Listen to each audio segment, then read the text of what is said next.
Frères et sœurs. Voilà, Lou. Voilà ce qui s'est réellement passé. Je suis désolée, Lou, je m'en veux tellement. Je voulais appeler les urgences, mais Lucas m'en a empêché. Je te rappelle que t'es tout aussi responsable que moi. Non mais j'hallucine. Comment vous avez pu me mentir tout ce temps? Vous auriez pu la sauver. Et toi, Lucas, t'as préféré la laisser mourir. Elle était déjà morte, Lou. Et le principe de la réanimation, tu connais ou c'est trop compliqué pour toi? Mais tu sais quoi, le jour où ton cœur s'arrête, on fera pareil. On se dira, c'est trop tard, il est mort. Lou, je t'en supplie, pardonne-nous. Tu ne sais pas comment t'aurais réagi dans un moment pareil, toi. Moi? Mais moi, j'aurais tout essayé. Me mêlez pas à vos lâchetés, je suis désolée, mais je suis pas comme vous. Sérieusement, n'importe qui dans votre situation aurait sauvé la personne. On laisse pas mourir les gens comme ça. Je sais que ce que j'ai fait est impardonnable, Lou. Mais j'espère que la rancune qui brûle en toi va pas consumer ta vie. On dit que toute vérité est pas bonne à dire. Et je me pose la question, est-ce que t'aurais préféré ne jamais savoir? Ce qui est fait. Alicia est morte. Et la vie en a décidé ainsi. Mais ce qui me détruit le plus, c'est votre mensonge, votre lâcheté. Le fait de savoir qu'aucun d'entre vous trois n'a bougé le petit doigt pour la sauver, alors qu'elle était bien là, devant vous. Ce qui me tue, c'est l'indifférence que vous avez montrée envers elle. Et envers moi.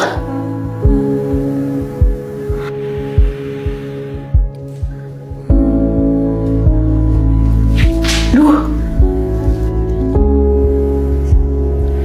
est-ce que tu nous pardonneras un jour? j'aimerais pouvoir vous pardonner. Mais là, je sais plus rien. Parce que tout mon monde s'est effondré. Tout ce que je croyais savoir est faux.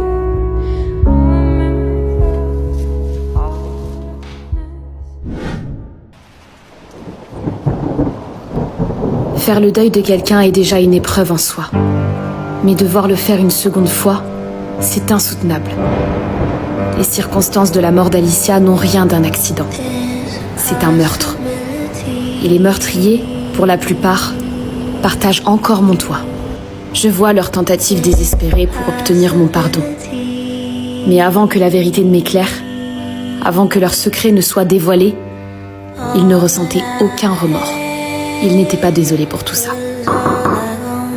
Alors je me demande, est-ce que je réussirai à leur pardonner ?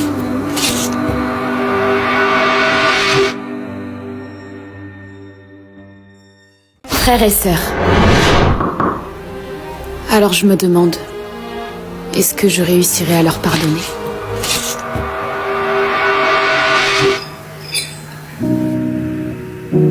Je vais apporter son assiette à Lou. J'ai souvent plaisanté en disant que ce serait des vacances si Lou n'était pas là.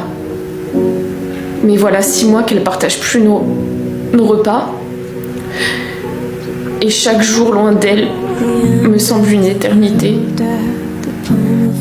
C'est comme si j'étais prisonnier de ma propre vie, sans ma sœur.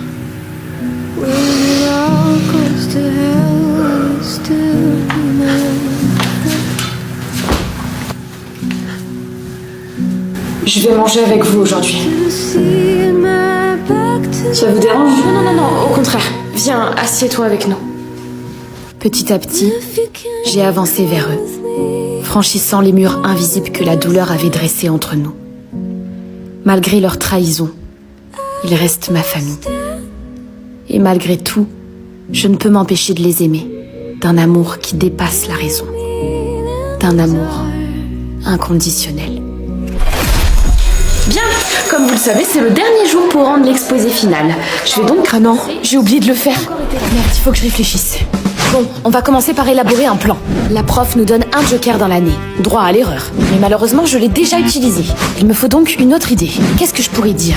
Que j'ai oublié ? Donc en soi, ça veut dire que j'ai fait l'exposé, et alors, je le rends demain. Lou, ton exposé, s'il te plaît. Oui, je suis désolée, madame, je l'ai fait, mais je l'ai oublié à la maison. Je vous le rapporte demain sans faute. Je suis désolée, mais tu as déjà utilisé ton joker. Même si tu l'as déjà fait et que tu l'as juste oublié, tu l'as pas dans les temps. Alors tu sais ce que ça veut dire, t'auras 0. Et merde, c'est un échec. C'est là qu'Elias est intervenu. Accepte-le, Lou, s'il te plaît.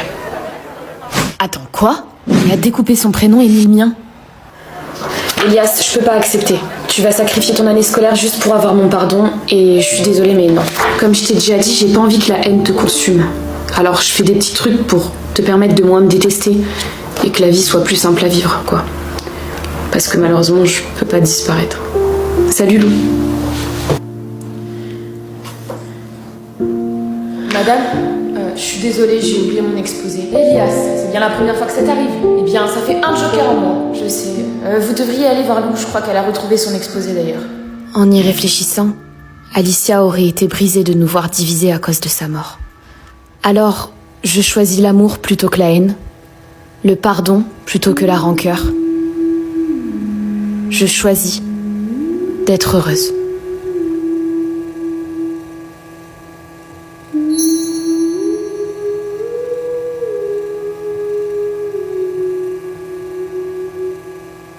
Mère et fille.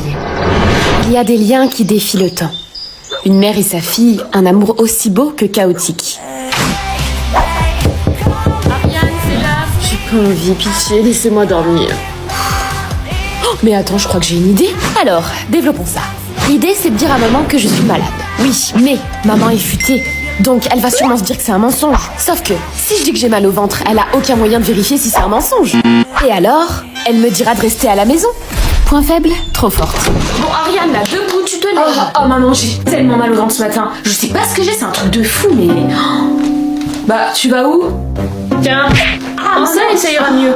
Si tu veux mon avis, je pense que ce mal de ventre est causé par une maladie qui s'appelle la flemme. Ou la flémingite aiguë, c'est comme tu veux. Allez, et que ça saute là, tu te lèves. Et c'est un échec. Ma grande, attends 2 minutes. Chérie, maman. Ce soir, tu finis à 16h30. Donc ça veut dire que tu sois rentrée pour 17h. Oui, je sais. Par contre, ça devient chiant. Parce que mes copines, elles font plein de trucs sans moi et après, j'ai pas les refs. C'est quoi la ref? Oh, la référence, enfin tu vois quand quelqu'un te parle et que tu sais pas de quoi il parle, bah t'as pas la ref, t'as pas le contexte en fait, enfin bref, faut que j'y aille, sinon je vais être en retard. Bisous. Oui. Et sois à l'heure. Meuf, tu viens à la soirée de ce soir? Non, je peux pas, ma mère elle veut que je rentre à 17h. Ah non, c'est hors de question que tu loupes cette soirée, c'est la soirée du siècle. Ça va, vous dites ça à chaque soirée. Oui bon, je sais que ça fait un peu cliché dit comme ça, mais je te jure que c'est vrai, je t'explique. Il se pourrait que j'ai dit à Pierre que t'as un petit crush sur lui. Quoi? Non mais attends, il y a une bonne nouvelle. C'est réciproque. Sauf que, tu te doutes bien qu'il y a un mais, il kiffe bien Aurore aussi. Et elle sera là à la soirée de ce soir. Là, on a un problème. Supposons, je ne viens pas à la soirée. Ça veut dire que Pierre et Aurore vont être juste tous les deux. Ils vont discuter et peut-être même bien s'entendre. Alors, Pierre, qui hésitait entre moi et Aurore, va finalement prendre sa décision et choisir Aurore plutôt que moi. Conclusion, je dois venir à la soirée. Mère et fille.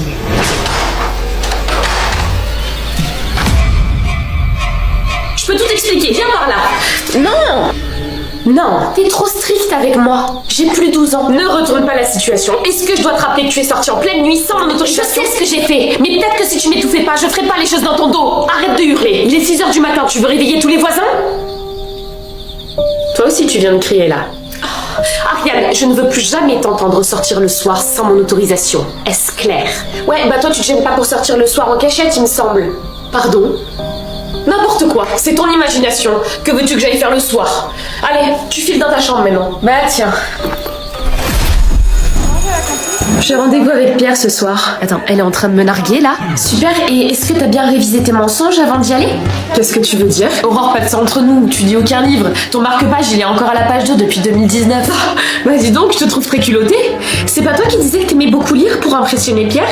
J'avoue, elle marque un point, je vaux pas mieux.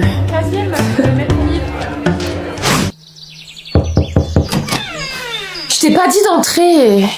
Qu'est-ce qui ne va pas, ma chérie? Pourquoi je suis toujours le second choix, maman? Mais pas du tout. Pourquoi tu dis ça, petit cœur? Bah tu sais, mon crush Pierre, il hésitait entre moi et Aurore. Et ce soir, bah il a un date avec Aurore dans le resto d'à côté. Eh bien, il ne sait pas ce qu'il rate, ma chérie. Ne t'en fais pas. Tout va s'arranger.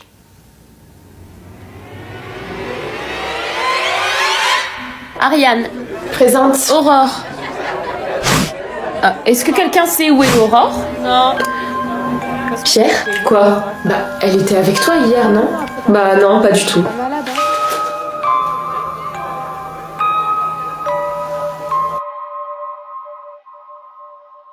Mère et fille. Ariane. Présente. Aurore. Ah, est-ce que quelqu'un sait où est Aurore? Non. Pierre? Quoi? Bah, elle était avec toi hier, non? Bah non, pas du tout. Bon, on va reprendre. Je pense qu'Aurore est juste malade et c'est tout. Ariane Pavot est priée de se rendre immédiatement dans le bureau de la directrice. Qu'est-ce que j'ai fait encore? Pourquoi elle est convoquée? Je sais pas, la directrice... Aurore était pas avec Ariane hier en plus? J'ai rien fait. Vous vouliez me voir? Assieds-toi, Ariane.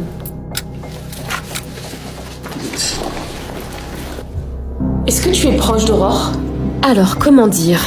T'es nulle, Ariane. Meilleure que moi. Ridicule. Pas vraiment, non. Aurore n'est pas rentrée chez elle hier soir. Et des gens du lycée m'ont rapporté que vous avez discuté ensemble juste avant qu'elle rentre. Oui. Mais je comprends toujours pas ce que vous voulez. Je voudrais savoir ce que tu sais. Et ce qu'elle t'a dit quand vous étiez ensemble. Attends, si je dis la vérité, ça veut dire que je vais impliquer Pierre dans l'histoire. Sauf que, il dit qu'il n'a pas vu Aurore hier soir. Donc, si je le dénonce, il va m'en vouloir, car il n'a rien fait. Conclusion, je dois enquêter de mon côté. Ariane, c'est très sérieux ce qui se passe. Les parents d'Aurore sont terriblement inquiets, alors tes informations sont très précieuses. Désolée de vous déranger. Que se passe-t-il? On a des informations par rapport à la disparition d'Aurore.